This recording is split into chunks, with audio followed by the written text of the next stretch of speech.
So this is a new section of garden that I'm building here. It starts off by laying down sheets of cardboard over the designated area. You want to make sure your cardboard is covering everything, that there's no gaps between that. It's very, very heavily covered. These are collapsed cardboard boxes that I got from someone who was throwing them away. I use a lot of these, and once that area is covered very well in cardboard, you cover it with a mulch. This is a tree mulch that I get from some people who do tree trimming services.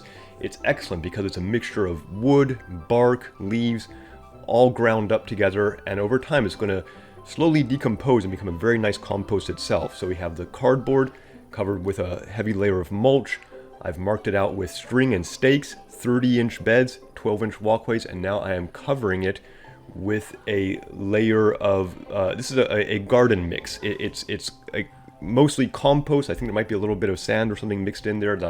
I buy this by the cubic yard. You can use a straight compost or some kind of something that's you're going to do your planting into. I would love to have a pure compost, but I don't think this is what this is. It seems to have a bit of other stuff mixed in there too. But that's all right. I've been using it and it works very well for the top of our garden beds. Once I have that all those dumps down in between the strings, go over it with a rake, smooth it all out, and shaping it into the final bed the way it's going to be.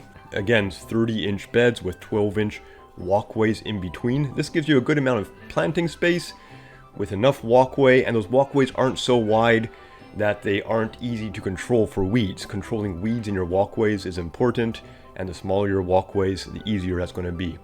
Over the top of the dirt, I'm putting down some fertilizer. It's an organic fertilizer, which means it's a slow release.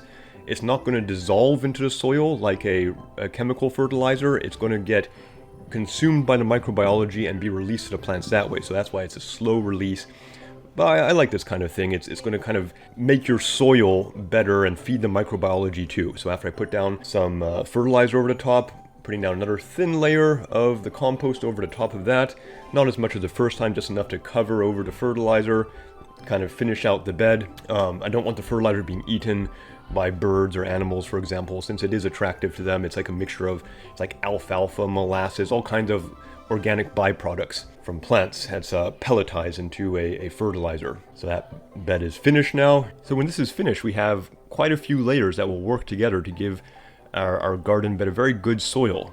From the very bottom, you have the grass. Its roots and its growth is all going to decompose. That grass plant is getting killed by being covered with the cardboard, and it's all going to decompose and making very nice, soft, rich soil. On top of that, that cardboard is also going to decompose. Those wood chips will also decompose, and then that final layer of compost or dirt on top. So you end up with a great bed that's several inches deep of good carbon-rich soil for planting. And you don't have to dig, and you don't have to pull plants out. It's just a no-dig, high-carbon content soil. Doing it this way gets you a great-looking garden, everything set to the exact dimensions that you want it to be.